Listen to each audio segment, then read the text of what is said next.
Hello and welcome to the application number 6 walkthrough for Upward Bound Integrated Math 1. Today we're going to look at some ideas on how to solve some of these equations and how to set some of them up as well. I'm going to leave the first one, I think. I think I'm going to look at the second one. It looks a little bit tougher, and this -8 may make me think that there's no solution right away.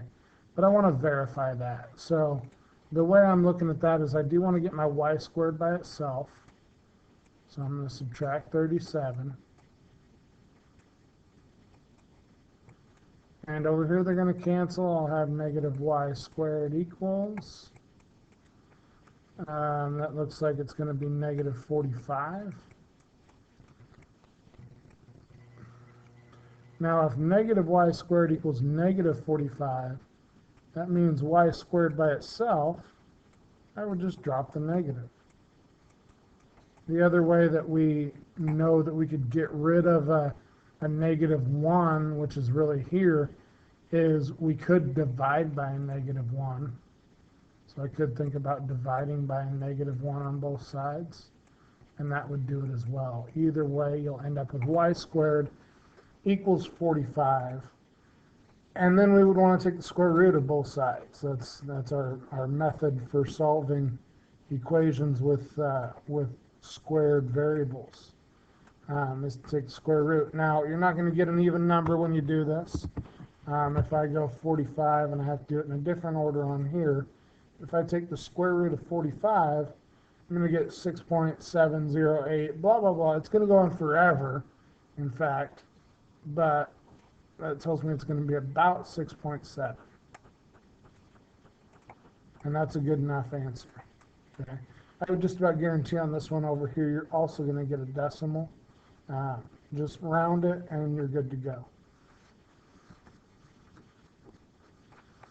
For number 3 here, it says a rectangle has a perimeter of 120 inches. Again, perimeter we know is the distance all the way around. Okay, so if I were to write an equation of that, I know that I would have x squared. Sorry, let's start here. I have 3. I have x squared. I have 3, and I have x squared, and those are all added together. So 3 plus x squared plus 3 plus x squared. And that's actually going to equal my 120 inches. I kind of want to simplify this by combining like terms. So the like terms that I would have, I have x squareds. I have 2 of those.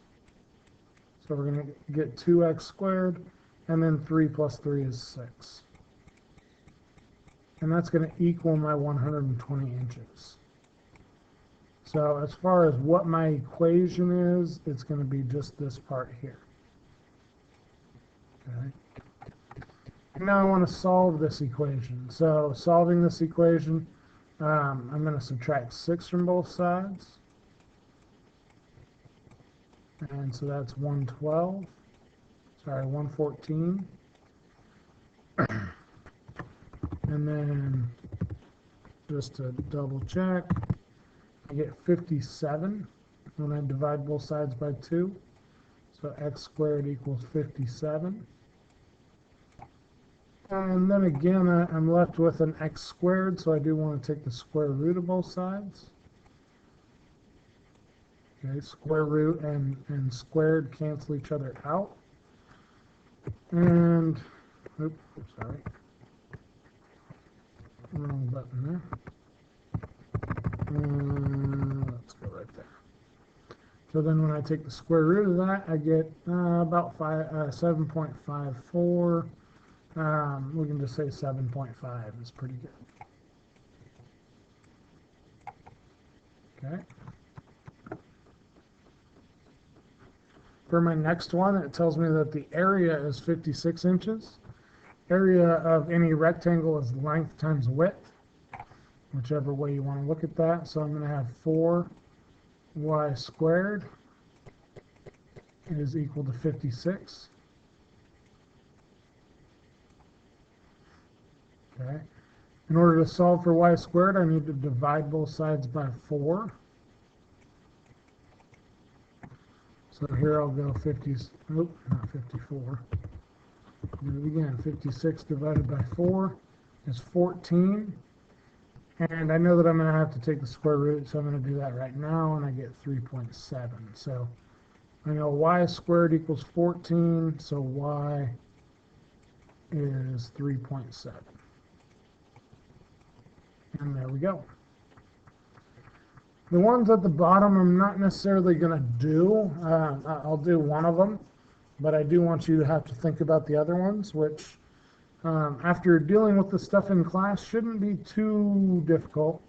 We know that any equation that has an x squared, all these ones, and we didn't really do it, but technically all these ones have a plus or minus in front of these. Anytime you take the square root, it can either be the positive version or the negative version, and that's because, for instance, negative 7.5 times negative 7.5, if I look at that,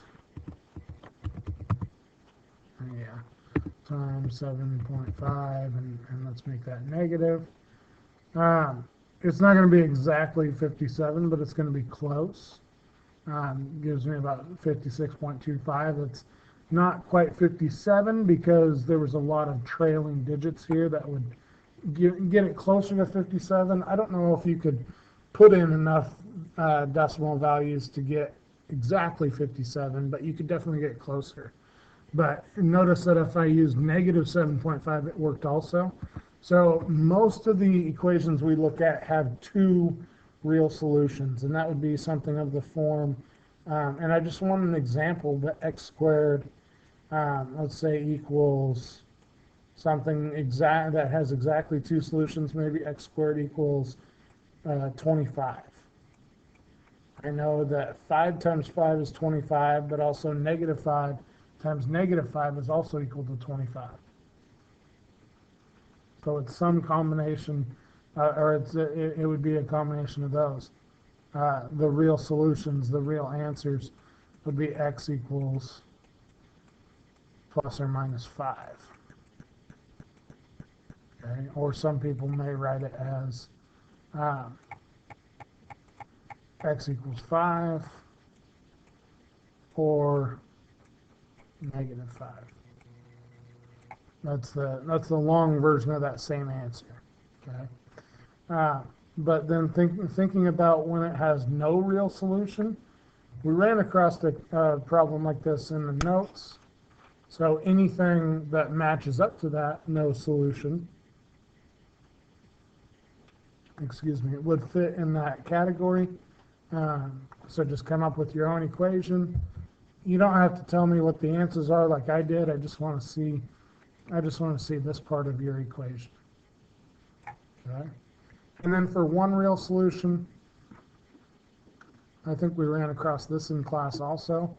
It only happens once, and that's kind of a big hint there. There's only one thing that would negate the plus or minus. There's one value that, say, x squared could equal that the positive and negative version of the answer would be the same thing.